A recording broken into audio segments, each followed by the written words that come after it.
안녕하세요, 여러분. Hello, everyone. Our story today comes from Korea, a country in Eastern Asia.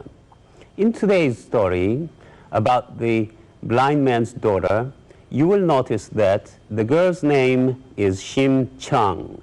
Chung is her first name, like Jenny or Maria or Susie.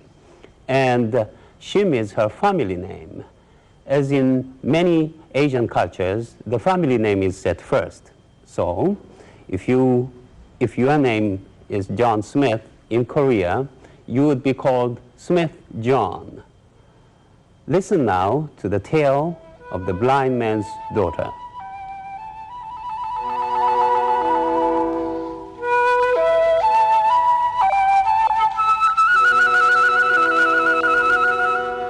"500 years ago, maybe more, there lived in a certain village a girl named Shim Chung. Her mother had died long ago, and now her father was going blind. Shim Chung was very beautiful. Her face was smooth and white. Her hair was shiny and black. She was very good and honest, and she had never been sick. It was as if nothing could harm her. She guided her father when he had to work. But his blindness kept him from work, and little by little, all they owned had to be sold to keep them alive. The old man Shim became a beggar. He felt ashamed that his daughter had to go with him to beg for coins. One day, he went out alone. He tripped and fell into a ditch. He tried to climb out, but he couldn't. Then a strong hand reached out and lifted him up, and a voice spoke to him. "Give me 300 bags of rice for the temple, old man, and in time you shall have your eyes once again." It was the voice of a priest from the temple, and the old man's heart filled with hope. That evening, he told his daughter what had happened. But as he told her, his hope went away, and he got very, very sad. "Aigo, aigo, there is no way for beggars like us to get so much rice." That night, as Shim Chung drifted off to sleep, she sighed, "What to do? What to do?" "Do as I say," someone answered. In a dream, her dead mother told her how to get the rice and help her father see again. The next morning, Shim Chung awoke early. She dressed in a long gray gown and a big hat. Then she walked to the house of a very rich merchant. Now, this merchant owned many, many boats that brought rice to faraway China. But there was a river dragon who would not let the boats go through. He would spit water and lash the waves with his tail. It was too dangerous for boats to sail. "What must I give you? What must I do so my boats may go through?" said the merchant to the dragon. "You must bring me a beautiful girl," the dragon answered. And so the merchant spread the news far and wide. He would offer 300 bags of rice to the girl who would give herself to the dragon. Shim Chung told the merchant that she wished to offer herself to the dragon. You do not deserve to die. You are a good daughter, and you are dutiful to your father. But there was no other way for Shim Chung to get the rice, so the bargain was made. The next day, Shim Chung watched the horses carry the bags of rice to the priest's temple. Then she bowed before the tomb of her mother and prayed, "Oh, heavenly spirits, care for my father until he is cured." And she spoke to her neighbors, "Oh, kind neighbors, care for my father until he is cured." Then she set forth to keep her part of the bargain. She wore a beautiful gown of green and red with jewels and golden ribbons in her hair. Her beauty shone brighter than the sun in the eastern sky. Soon they came to the place in the river where the dragon lashed his huge tail. It was time to sacrifice Shim Chung to the dragon. The merchant wanted to save her. "Oh, river dragon, do not take this girl." But the river dragon demanded the beautiful girl. So Shim Chung said goodbye to the merchant.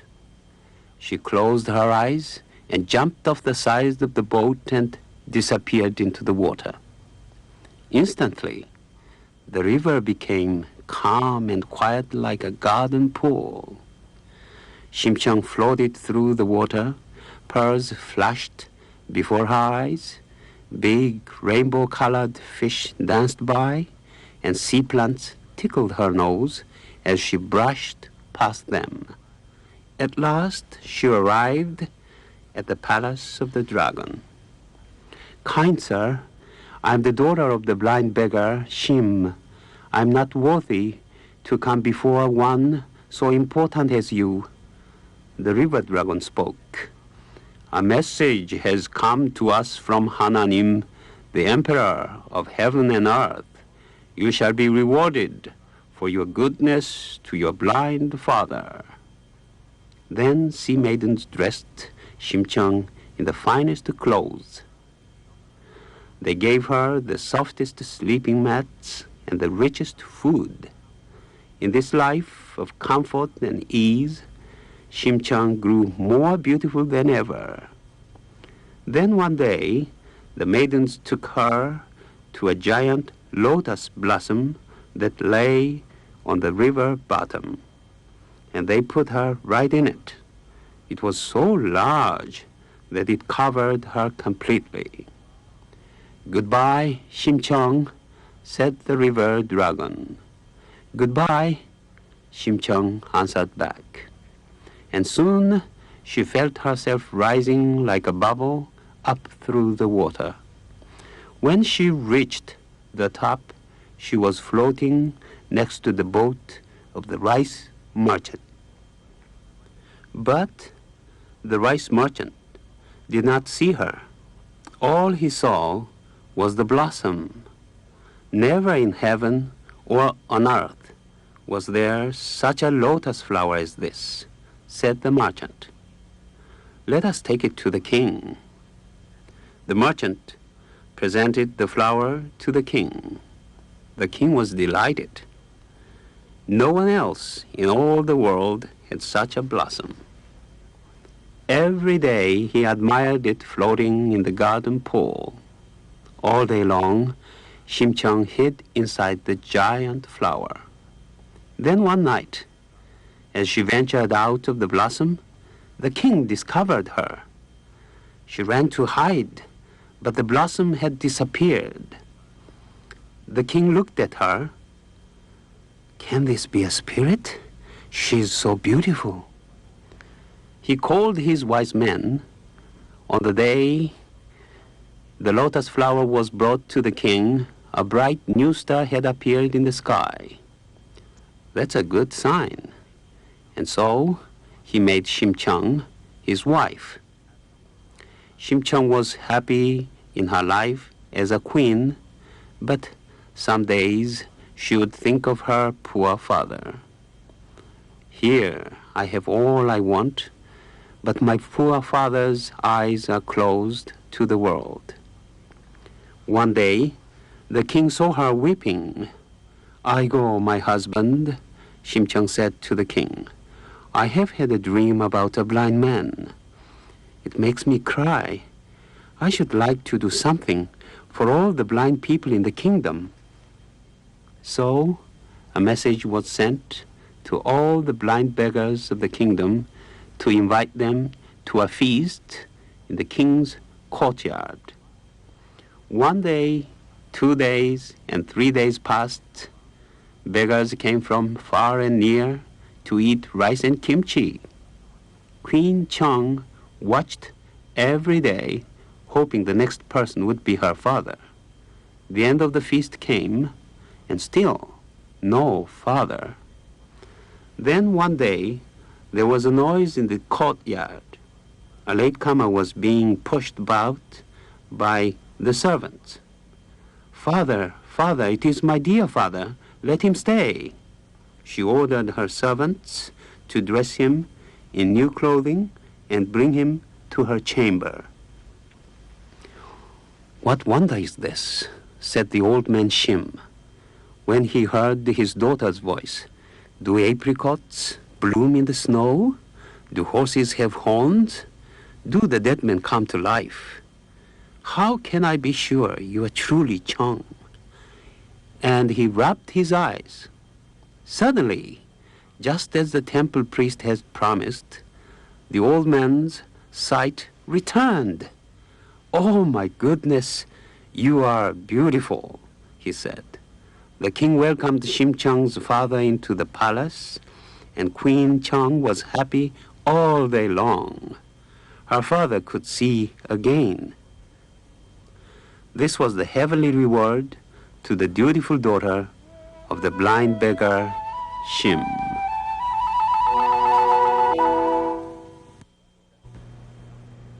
The story of the blind man's daughter, Shim Chang, is just one of the many folk tales from Korea.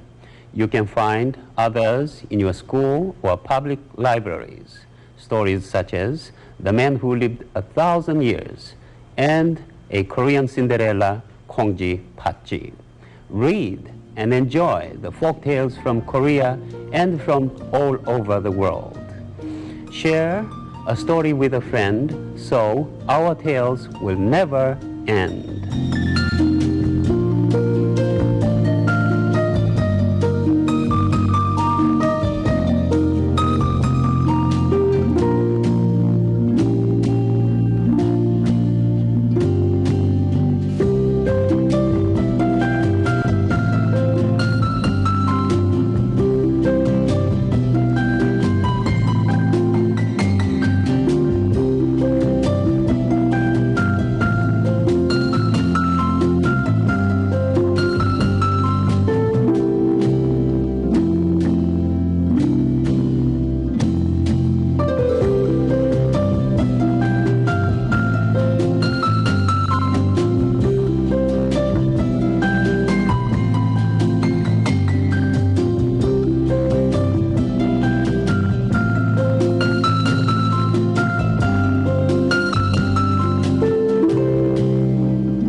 The preceding program was funded in part by a grant from the Corporation for Public Broadcasting.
Our story today comes from the Philippines, a group of islands in the Pacific Ocean. Long ago, the early people of the Philippines made up stories to tell their children. These folk tales were the textbooks of their day. They served to preserve the history and traditions of the people. They told about events that had happened and also tried to explain the interesting things in nature that they saw about them. In a land of volcanoes, earthquakes, and violent storms, there was a lot to try to explain. Mountains erupted, and sometimes the earth shook beneath their feet, and new islands rose unexpectedly from the sea. The people were always surrounded by nature, so they were often puzzled by some of the oddities they saw. What was this fish with no bones or scales and looked like a blob of jelly? What made insects glow in the dark? Where did the eagle come from? And the crocodile? They made up a story for everything. Talking animals are found as characters in folktales everywhere, and, as is proper in a tropical country, it is a quick-thinking monkey who is the hero of today's story. Jose and the Crocodile, in its characters, setting, and topic, is a typical Filipino story. This story may be like some stories you have heard before. Tell me if it is. Now, listen to this tale of Jose and the Crocodile. It begins, noong unang panahon,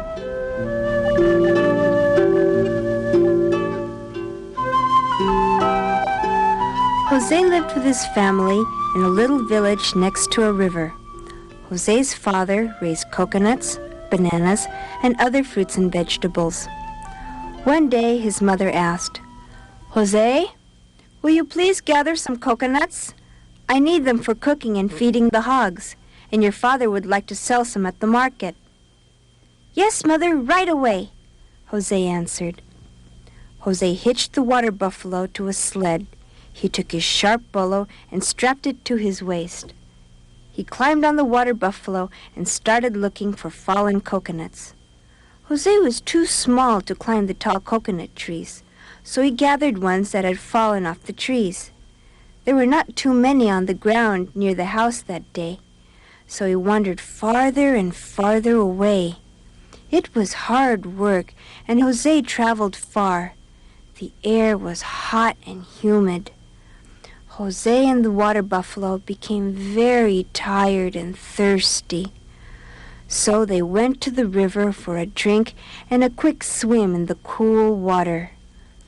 While Jose was splashing water on the water buffalo, he heard a groan coming from far away. It sounded like a cry of some animal in pain.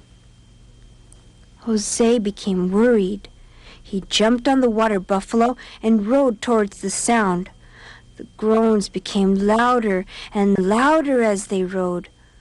Soon, Jose saw a big rope hanging from a branch of a large tree.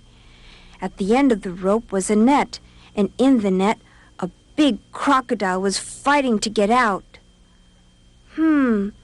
Crocodile catchers were here again, thought Jose to himself. They will make shoes and belts and bags out of this poor crocodile's skin. "Little boy, please help me. I have a wife and children," begged the crocodile with big tears in his eyes. "If you set me free, I will give you a large gold ring," promised the crocodile. Jose felt sorry for the crocodile and decided to help him. "Besides," he thought, "when I get the gold ring, Father can sell it and we won't have to work as hard anymore." He took his bolo from its wooden sheath and stood on the water buffalo and, after several blows, cut the rope. Jose climbed off the buffalo and cut the net into pieces. The crocodile slid through the net. He was free again.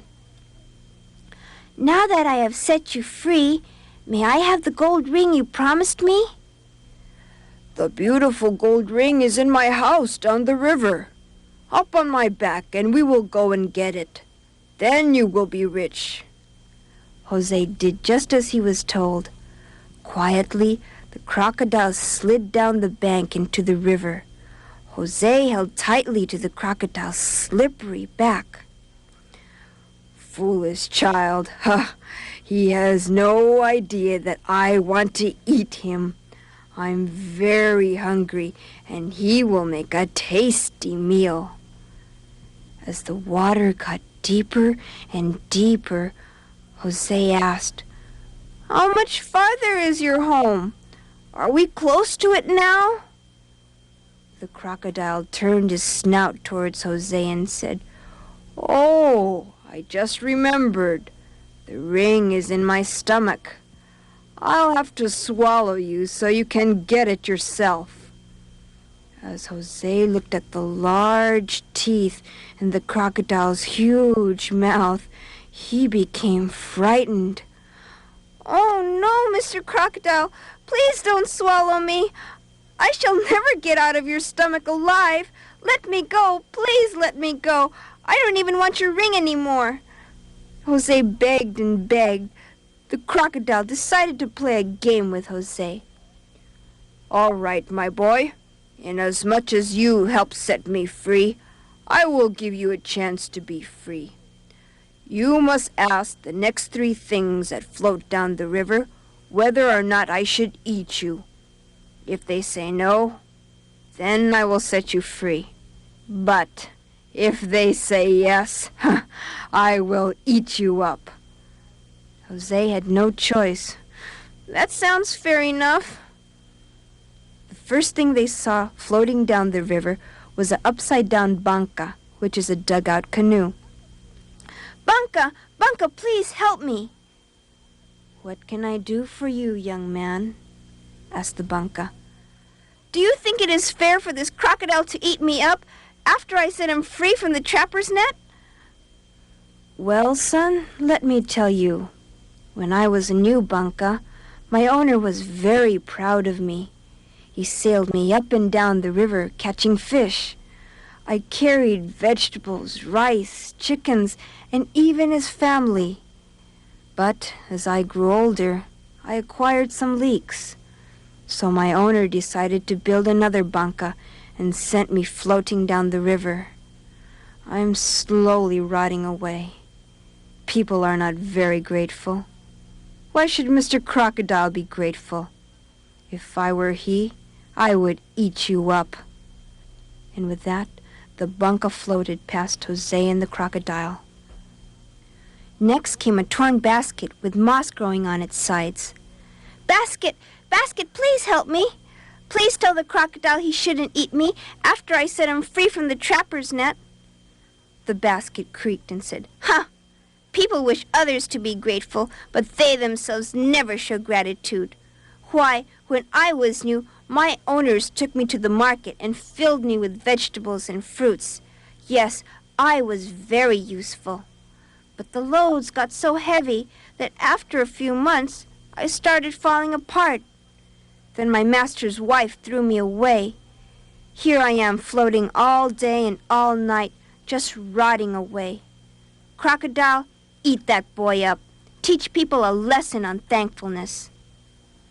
Jose was getting sadder and sadder. He cried for his mother, and he cried for his father. Then a battered old hat came floating by. "Hat, Hat, please help me. Please tell the crocodile not to eat me. I set him free from the trapper's net, and now he wants to eat me. Please tell the crocodile it's not fair." The hat laughed. "Thankfulness? My boy, talk about thankfulness.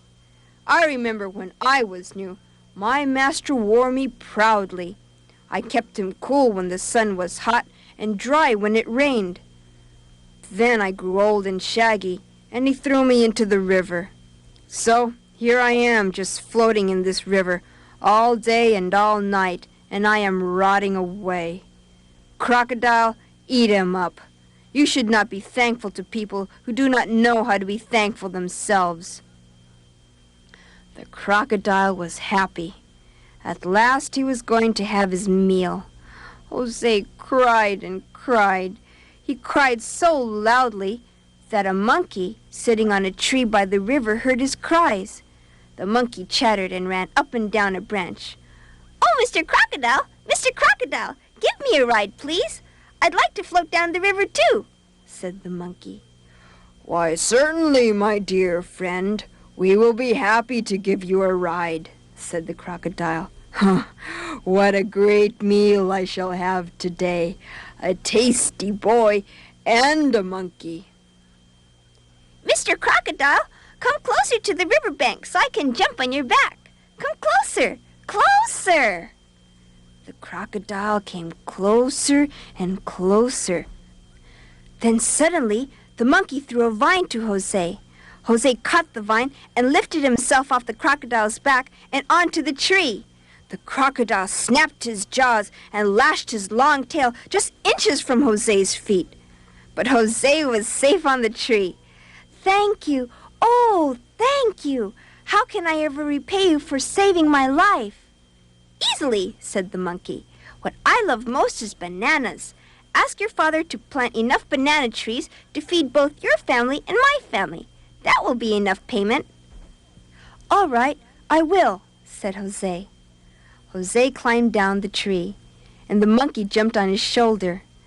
Then they both ran to tell the story to Jose's family. And from that day on, Jose and the monkey became very close friends.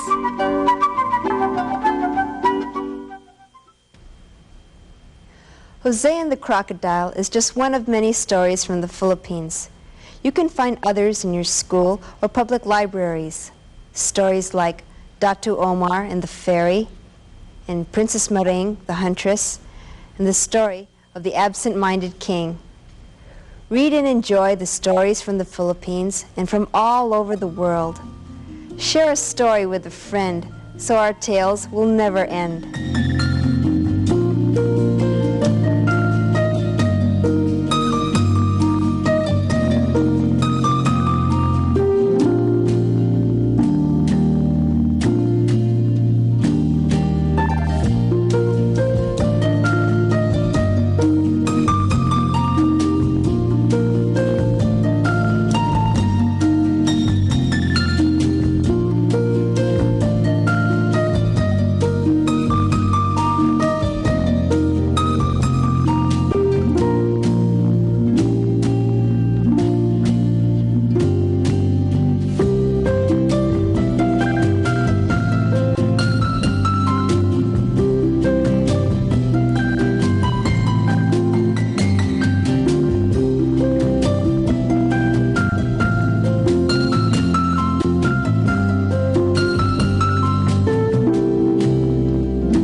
The preceding program was funded in part by a grant from the Corporation for Public Broadcasting.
Nehoma. Hello. Come sit beside me, for I'm going to tell you a story from China. China is a very old, old country. In fact, it's the world's oldest living civilization. The Chinese people call their country Zhongguo, which means middle country. Today, most of the people live in small villages and work together in communes. But China also has several of the world's largest cities. The Chinese people are very proud of their nation, its long history, and its influence on other countries. The Chinese were the first to develop the compass, gunpowder, paper, porcelain, printing, and silk cloth. The Chinese language has many dialects. Written Chinese uses characters instead of an alphabet. Each character stands for a complete idea, thing, or sound. It's a very difficult language to learn because there are more than 40,000 characters. Our story today is an old favorite. Many Chinese stories are about gods, spirits, wizards, and even animals such as the dragon, who all have special powers. In today's story, a wizard brings happiness to a young village boy named Ma Liang. So, come, sit beside me, and I'm going to tell you the story of Ma Liang and the magic brush.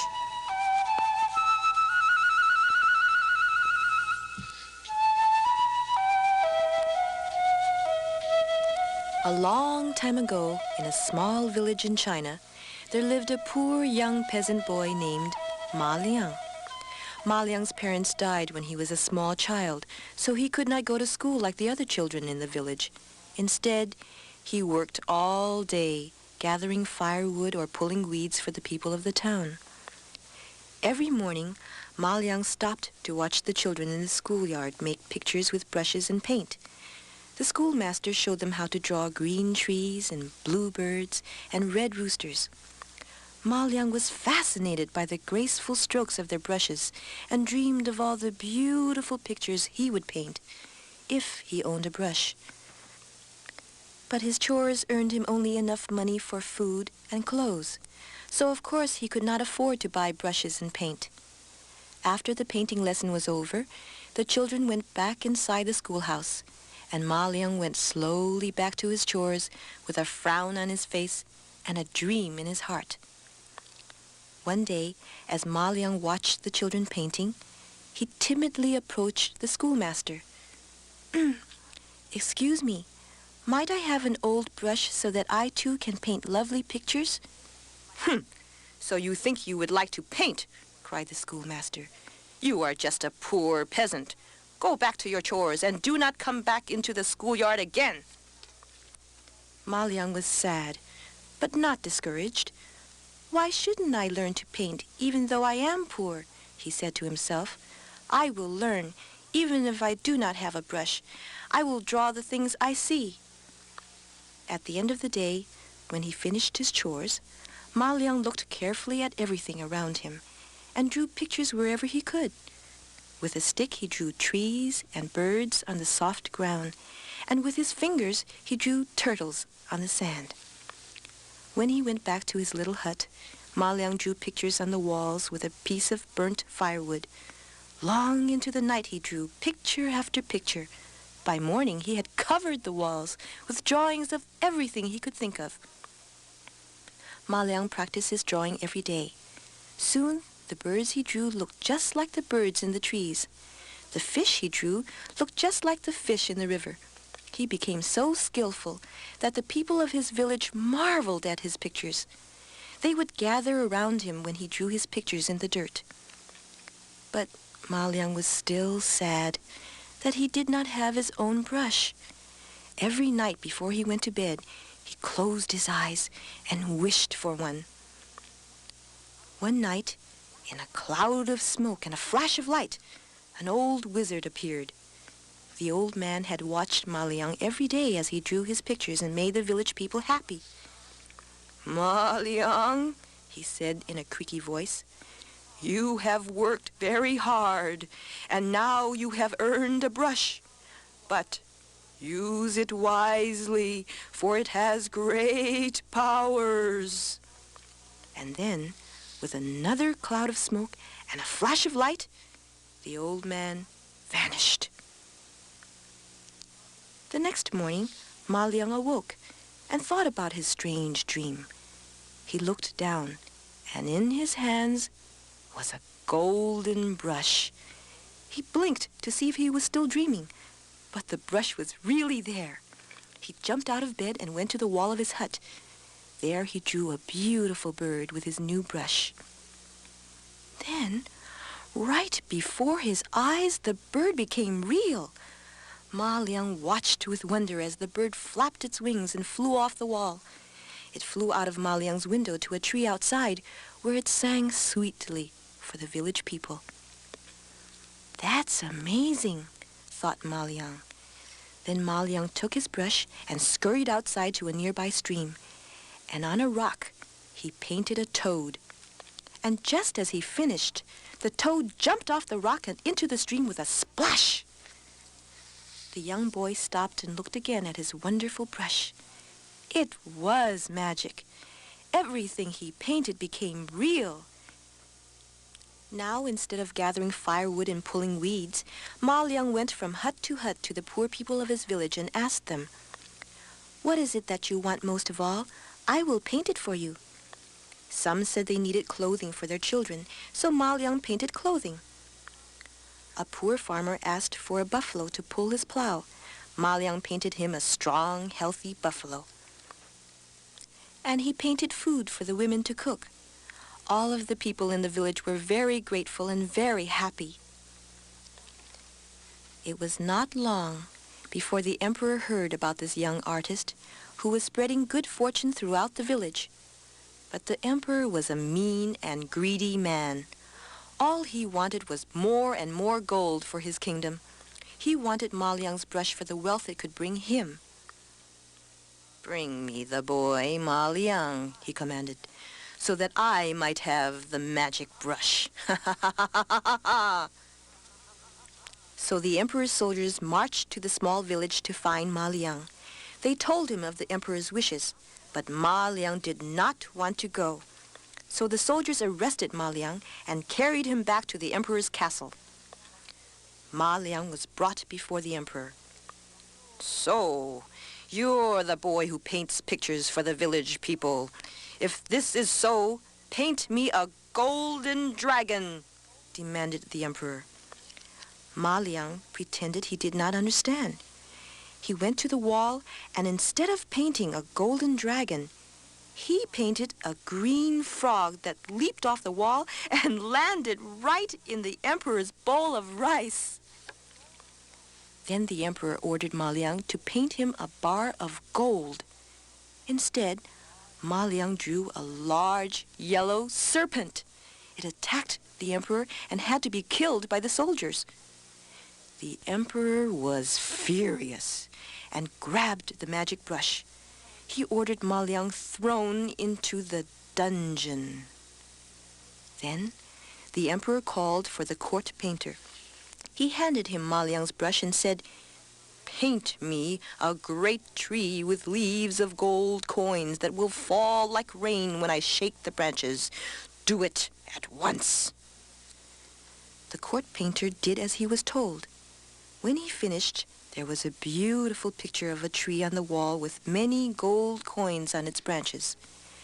But when the emperor rushed to the tree to shake the branches, he ran right into the wall and bumped his head on it. The tree was not real. It was only a picture. Now the emperor realized that the brush had magical powers only when Ma Liang was the painter.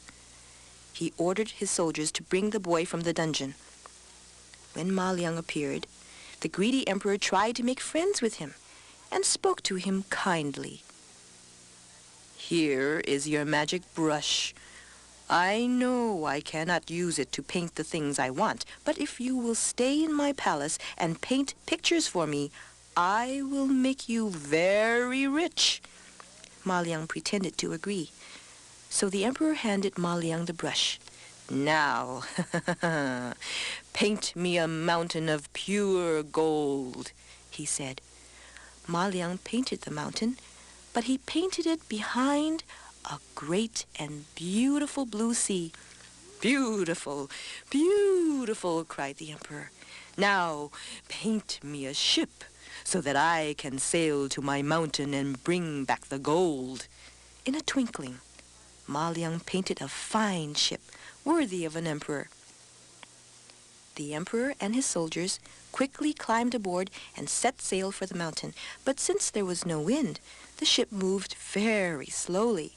So the emperor called out, "Too slow, too slow! Paint a wind to speed us along!" Again, Ma Liang did as he was told, and he painted a huge gust of wind to move the emperor's ship. The wind tore at the sails, and great waves pounded the ship.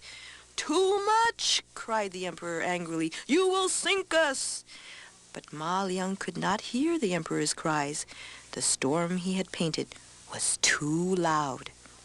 The wind howled, and the waves crashed about the wooden ship. Then with a great crack, it split in two and sank into the stormy waters. Ma Liang walked slowly away from the palace. Never again was he forced to paint for evil purposes.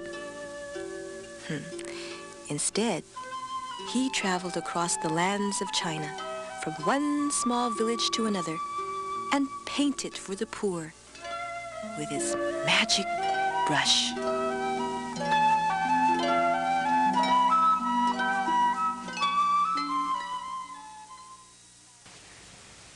China has more than 3,000 years of recorded history, and its myths, legends, folk tales, and proverbs date from ancient times.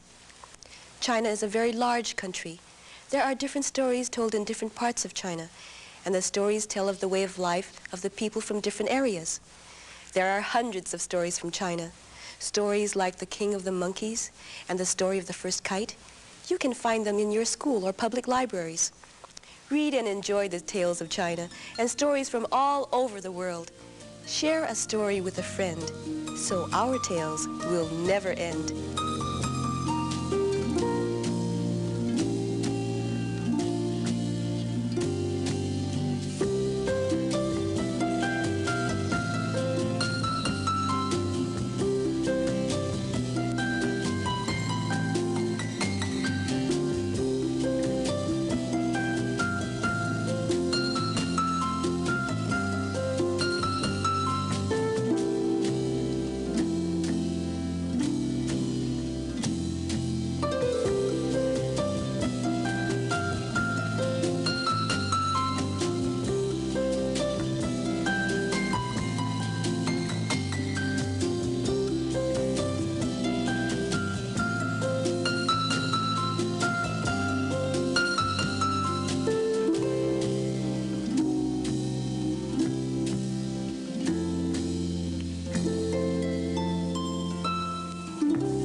The preceding program was funded in part by a grant from the Corporation for Public Broadcasting.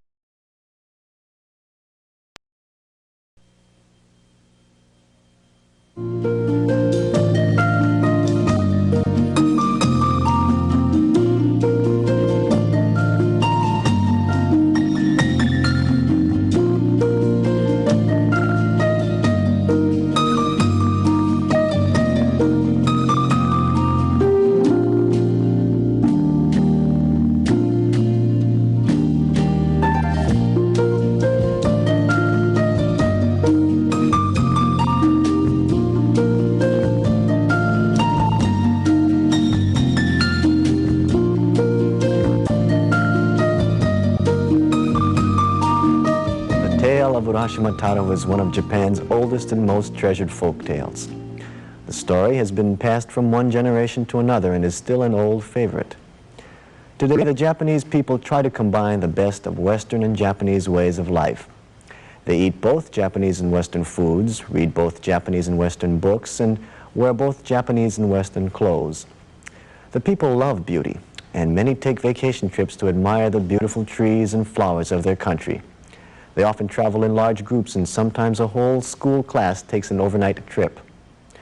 Japanese children go to school and study many of the same subjects as students in the United States, but more time is spent on reading and writing because the language is so difficult. The Japanese borrowed the Chinese system of writing as well as many Chinese words. The writing includes symbols, which were once picture words. Long ago, when Japanese children asked questions, many times the elders would tell a story to explain the answer. The children often asked about the life of a prince or a princess. When they asked why they too could not live like royalty, their parents answered by telling them the story of Urashima Taro. And they began by saying, "Mukashi, Mukashi."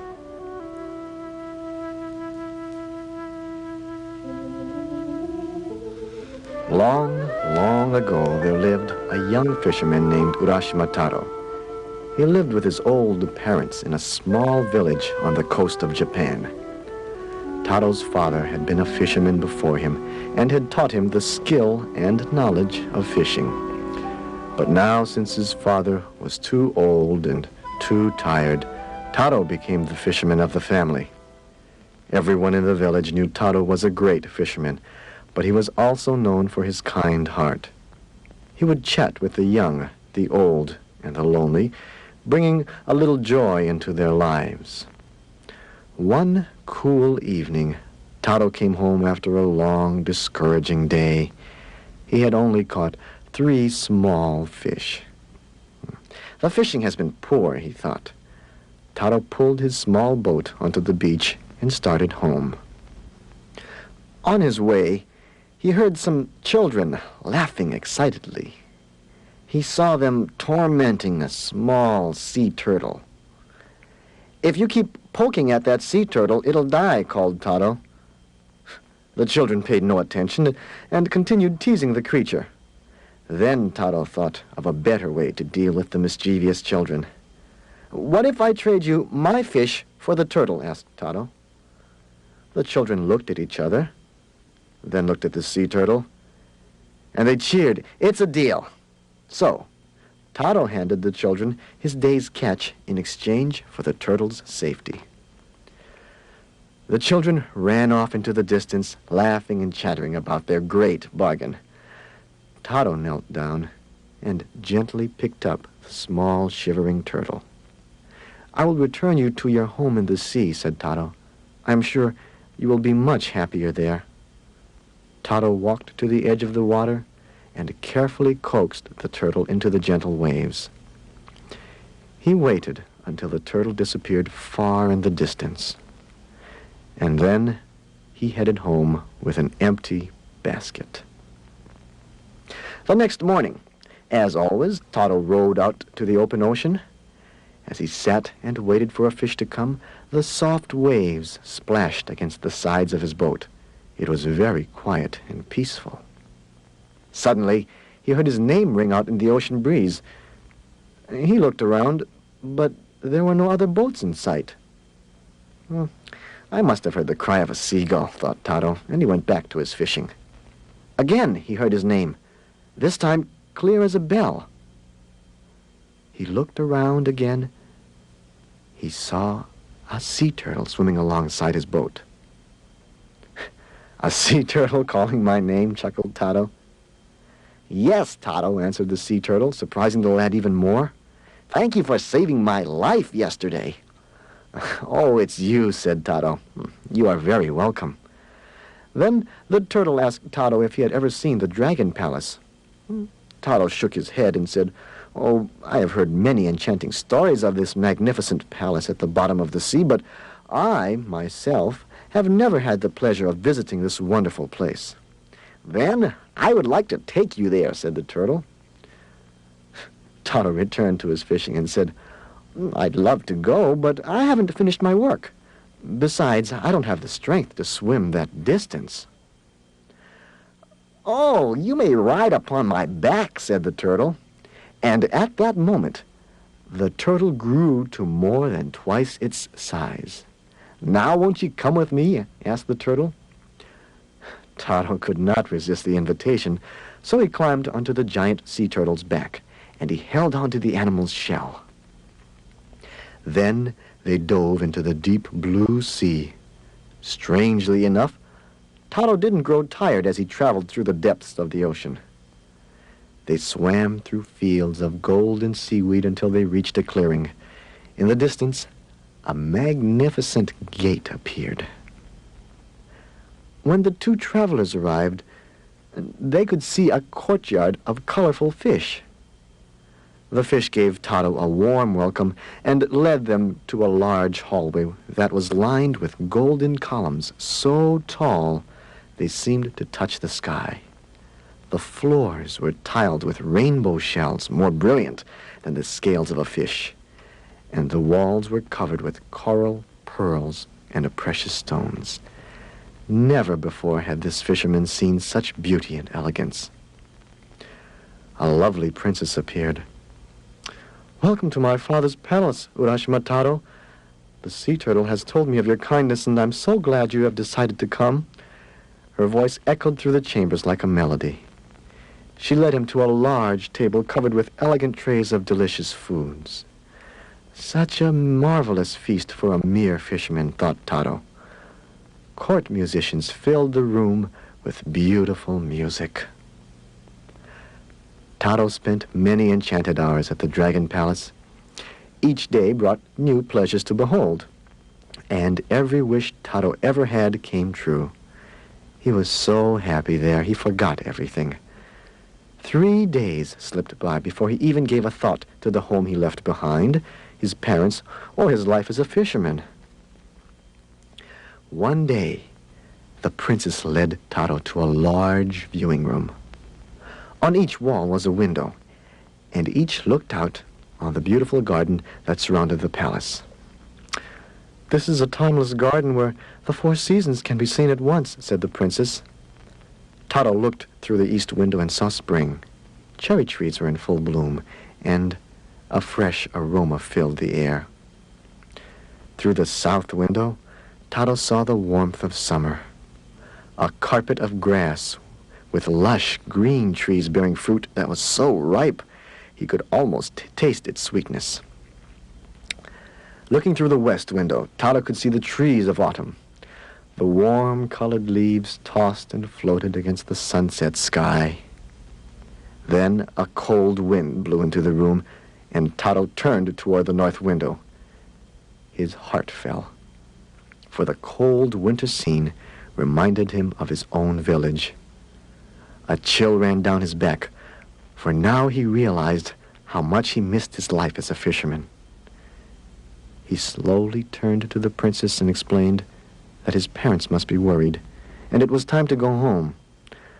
The princess began to weep and begged Taro to stay, but Taro shook his head in sorrow, for he knew he had already stayed much too long. The princess handed him a shiny black lacquered box tied with a red silk cord. "Taro, you must take this box as a token, but please never open it, for it contains something very precious." Taro promised never to open the box and waved farewell as he left the palace. The turtle carried Taro back through the sea to the shore of his village. Taro walked slowly along the same shore he had walked many times before, but something seemed different. The hills and shore were the same, but there were many new houses he had never seen before. He walked towards his home, but in its place he found a strange new house. He ran to an old man who was sitting nearby and asked him, "Oji-san, what happened to the house of Urashima?" "Ah, you must be a stranger," said the old man. "My grandfather told me the legend of the young Urashima boy who was swallowed by the sea. But that was hundreds of years ago." "That cannot be possible. I am Urashima Taro." The old man looked at Taro in bewilderment. He shook his head, for he was too old and too tired to argue about such nonsense. Confused and frightened, Taro ran to the shore, for that was the only thing that did not change. He was comforted by the lonesome pounding of the surf. Perhaps the sea turtle will return, Taro thought. He waited and waited, but the turtle did not appear. There's no hope. Then he remembered the black box. Perhaps this will take me back to the palace. Although he had promised not to open it, he slowly untied the red silk cord and carefully lifted the lid. A strange cloud of mist drifted out and brushed against Taro's face, then floated away into the sea breeze. Bewildered, Taro looked into the empty box. Suddenly his face grew wrinkled. His dark black hair turned snowy white. His youthful body grew old. Now Taro understood. The box had contained his youth. Moments ago, Taro was a strong young man, but now he sat alone on the beach, a very old man.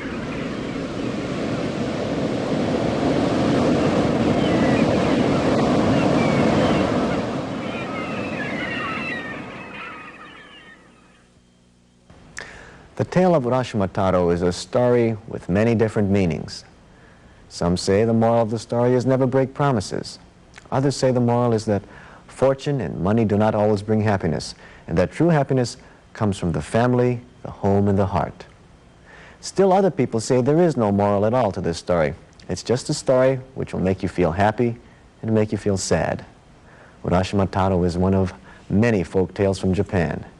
You can find others in your school and public libraries, like Momotaro, the Peach Boy, and Kaguya Hime, the Luminous Princess, and Shitakiri Suzume, the Tongue-Cut Sparrow. Read and enjoy the folk tales from Japan and from all over the world. Share a story with a friend so our tales will never end.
The preceding program was funded in part by a grant from the Corporation for Public Broadcasting.